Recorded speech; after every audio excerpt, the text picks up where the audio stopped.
여러분 안녕하세요. 지금 동대문 운동장역 JW 메리엇 호텔 앞에 지금 서 있습니다. 오늘 제 페이스북에 메신저로 질문 주신 분이 계신데요. 제가 항상 이렇게 유튜브에다가 영업과 관련된 부분을 올릴 때 상업용 부동산, 오피스 빌딩 이런 걸 중점적으로 올리다 보니까 본인은 33회 공인중개사 자격증을 따시고 아파트 단지에서 오픈하시려고 하신다고 합니다. 본인이 살고 있는 아파트 단지가 2000세대 정도 되는데 그 송파에 있는 2000세대 아파트에서 본인이 창업하려고 했을 때 아파트 단지에서는 어떻게 파밍을 하면 좋겠는가 하는 질문을 주셨어요. 일단 두 가지식으로 답을 먼저 말씀드리면요, 아파트 단지에서 파밍하는 거는 오피스 빌딩에서 영업을 하기 위해서 파밍하는 것보다 단연코 쉽습니다. 활동 반경이 딱 정해지기 때문에 제가 쉽다고 말씀드리는 거고요. 물론 짜증 지수는 높아요.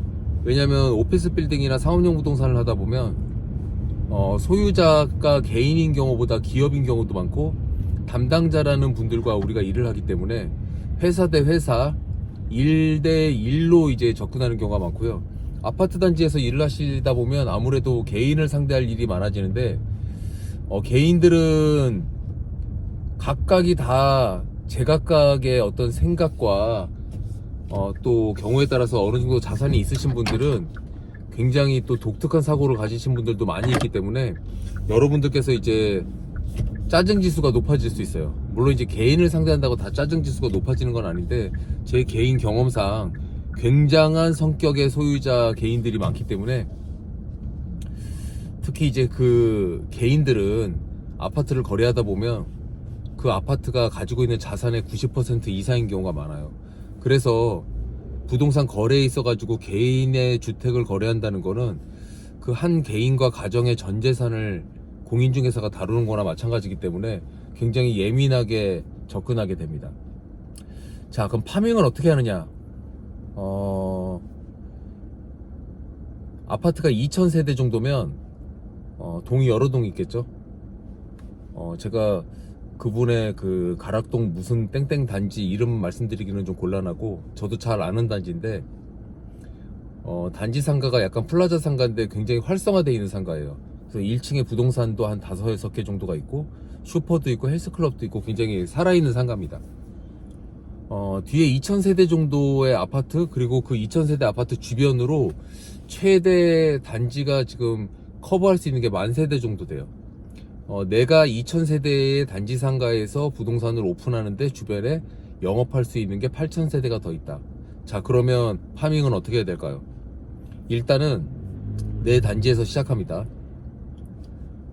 동별로 몇 평형으로 이루어져 있는지, 32평형이라고 하더라도 어떤 거는 동향인 경우도 있고 어떤 경우에 남향인 경우도 있죠. 그 아파트는 제가 잘 알고 있는 단지인데, 그래도 10년 전, 15년 전에 지어진 그런 아파트들은 정남향도 많아요. 근데 요즘은 타워형으로 홀형으로 많이 짓기 때문에 정남향은 없고 남서, 남동향 이렇게 많이 되어 있거든요. 뭐 한강변 아파트도 마찬가지예요. 예전에는 어떤 일부 동이 다 한강을 보고 있었다고 하면, 요즘은 뒷동도 한강을 보게 하기 위해서 한강 인센티브라는 게 있기 때문에 동과 동 사이에 사선으로 조금 보인다고 하더라도 한강을 보이게 설계를 하죠. 제가 아시는 분이 이제 뭐 이사를 했는데 자기 집에서 이제 한강 보인다고, 제가 놀러 간 적이 있는데 도대체 한강이 어디 보이냐 그랬더니 동과 동 사이에 뭐 3-4cm 정도 이렇게 살짝 보이는 그 한강이 보인다는 거예요. 그래서 제가 그래, 저것도 한강 뷰라고 할 수 있겠다, 그냥 그렇게 얘기하고 말았는데, 그만큼 조망권이라는 게 중요하다는 겁니다. 평형은 같지만 층, 향, 그리고 어디를 바라보고 있느냐에 따라 가지고 아파트 가격이 달라지죠. 그래서 내가 고객이 왔을 때 나는 1203동 몇 호에 살고 있다 이렇게 딱 얘기했을 때 그 부동산 그 공인중개사가, 아, 거기는 남동향의 32평이구나, 11층이면 아무것도 안 보이겠구나 라든지, 아, 저 아파트는 동호수만 딱 들어도 저기는 어떤 초등학교 운동장이 보여가지고 전망은 튀어져 있지만 낮에 조금 시끄러울 수도 있겠구나, 이런 다양한 그 집에 살았을 때 본인이 직접 살고 있진 않지만 그 동을 딱 들었을 때 어떤 장단점이 있는지에 따라 가지고 가격의 오차를 얘기해 줄 수 있는 상한가 하한가 정도의 수준이 아니라, 요즘 그 모든 그 평형들이나 향이 다르기 때문에 집값 차이가 조금씩 날 수 있거든요. 그런 부분들을 제대로 컨설팅 해줄 수 있어야 되는 게 아파트 단지에서는 있어야 되는 일이고, 또 경우에 따라 32평으로만 이루어져 있느냐, 아니면 32평과 26평, 24평이 섞여 있느냐, 이런 부분들, 똑같이 50평이라도 복층이냐. 예전에 제가 아파트 45평에 산 적이 있는데, 저는 집이 이렇게 45평이 한 층으로 되어 있는 45평이었고, 저희 집과 기역자로 생겨 있는 동이었는데, 기역자로 맞물리는 동은 32평이었거든요. 그 32평의 꼭대기층은 복층으로 되어 있어서 45평으로 되어 있었어요. 저는 사실 그 복층으로 되어 있는 45평을 사고 싶어가지고 여러 번 시도를 했지만, 그런 집들은 이제 또 특색이 있기 때문에 잘 나오지가 않고, 대기가 걸린다든지, 똑같은 45평에 비해서 선호하는 사람들은 많은데 가격은 또 그렇게 큰 차이가 나지 않는다는 그런 점들도 있기 때문에 그런 변별력을 갖추는 거죠. 그렇게 해서 이제 그 지역에서 물건에 대한 변별력을 갖추게 되면 이제 매수자나 임차인을 찾아야 되죠. 여러분들 그 아파트 단지에서 1층에서 부동산 하시다 보면 워크인으로 왔다 갔다 하시는 분들이 집을 사달라 팔아달라 이렇게 해서 고객이 접수되기도 하지만, 상업용 부동산만 아웃바운딩 하는 게 아니에요. 고객이 나한테 찾아오게 만들어야죠. 뭐 쉽게 얘기하면 네이버 광고라든지 이런 거를 할 수도 있겠지만, 1층에서 이제 아파트를 하다 보면 네이버 광고나 주변 경쟁자들이 하는 광고를 나도 똑같이 다 안 할 수는 없어요. 근데 그거는 진정한 의미에서의 어떤 직접 고객 찾기 아웃바운딩이라고 할 수는 없고요. 다양한 방법을 씁니다. 제가 이제 아파트 단지에서 창업하시려고 하는 공인중개사한테 창업 컨설팅을 했을 때는 내가 그 지역 특성에 맞는 신문이나 잡지를 만들어 가지고 그 지역에 배포한다든지, 그냥 찌라시처럼 뿌리면 이제 값어치가 없어서 아무도 보질 않아요. 그래서 미래의 어떤 부동산 투자와 관련돼서 실제 어떤 정보를 모은 그런 책자 같은 거를 만들어서 보내줄 수도 있고, 시대가 바뀌어가지고 요즘은 어떤 종이 페이퍼 같은 거 잘 안 보잖아요. 그래서 그런 경우에 효과적으로 내가 그 고객의 데이터를 확보해가지고 그 사람들한테 온라인이나 이메일, 그리고 카카오톡, 문자 이런 것들로 손쉽게 스마트폰으로 액세스할 수 있도록 그렇게 이제 홍보를 해야 됩니다.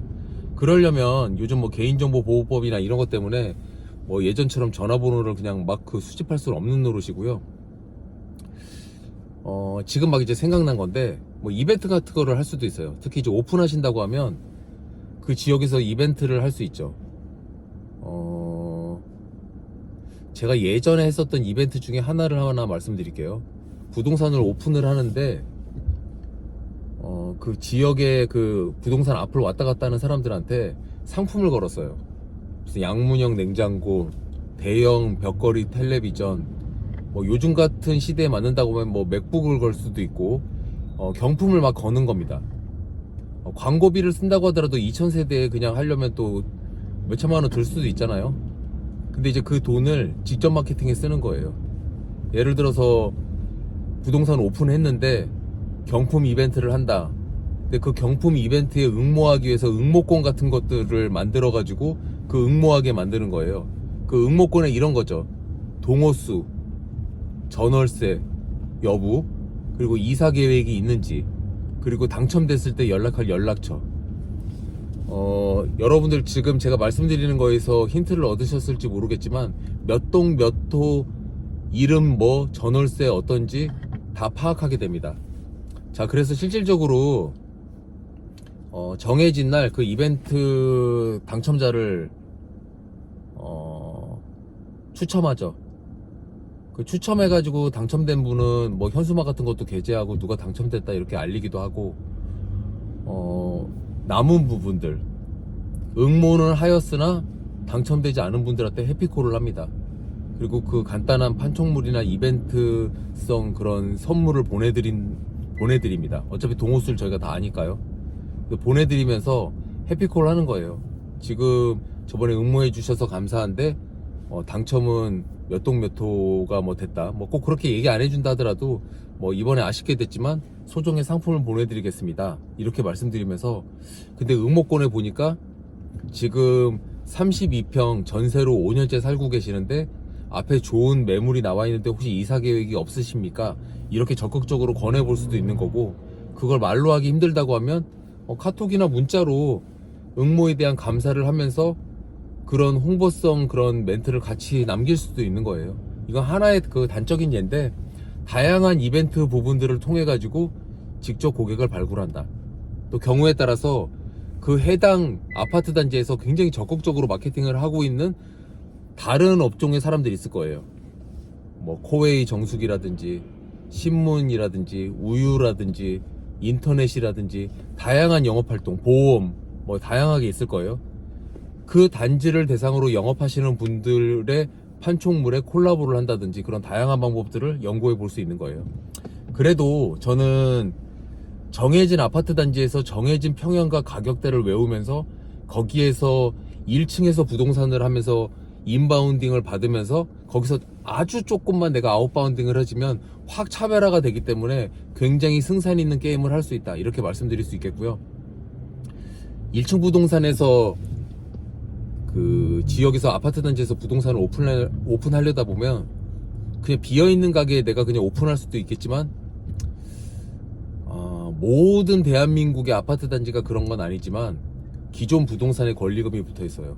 그래서 회원업소냐 비회원업소냐 권리금이 있느냐 없느냐, 본인이 좀 수동적이고 좀 안정적으로 가기 위해서 좀 더 좋은 자리에 나와 있는 부동산, 이런 것들을 인수한다고 해도 방법이 되겠고, 적극적 사고를 갖고 계신다고 하면 비어있는 점포에 그 권리금 대신에 마케팅 비용을 더 많이 쓰겠다 생각을 하시고 도전적으로 오픈하시는 것도 방법인데, 뭐 왕따는 될 수 있어요. 이 부동산 중개업의 세계에서 공동중개라는 거를 뺄 수 없기 때문에 공동중개망에서 왕따가 당하는 그런 비회원업소가 될 수도 있거든요. 하지만 비회원업소가 된다 하더라도 나는 나 스스로 많은 물건과 손님을 확보해가지고 내가 양쪽에서 안에서 양타치고 외부의 부동산과 공동중개는 크게 신경 쓰지 않는다, 이런 도전적인 사고방식을 갖고 계신 분이라고 하면 비회원으로 오픈하셔도 처음에 좀 힘들기는 하지만 자리를 잡고 그 지역에서 매출을 높게 내시는 그런 분들도 있습니다. 그래서 이 부분은 선택이에요. 그래서 질문에 대해서 제가 정확하게 답변을 드린지 모르겠는데, 지역을 정해놓고 아파트 단지에서 부동산 하시는 거는 일단은 광범위하게 상업용 부동산을 하는 것보다는 지역적으로는 쉬울 수 있다. 하지만 그 단지에 한정되기 때문에 더욱더 그 단지에서는 완전한 스페셜리스트가 돼야 된다, 이런 말씀을 드리는 겁니다. 뭐 몇 동부터 딱 나오면 거기서 향이 어떻게 되고 가격은 어떻게 되고 죽었다 깨라도 그 가격 이상을 못 받는다든지, 그 사람에게 다른 거를 제안을 할 때 왜 그 제안이 합당한지에 대해서 정확하게 설명해 줄 수 있는 그 정도의 매물 파악 능력은 되어 있어야 된다, 이런 말씀을 드리면서 마치겠습니다.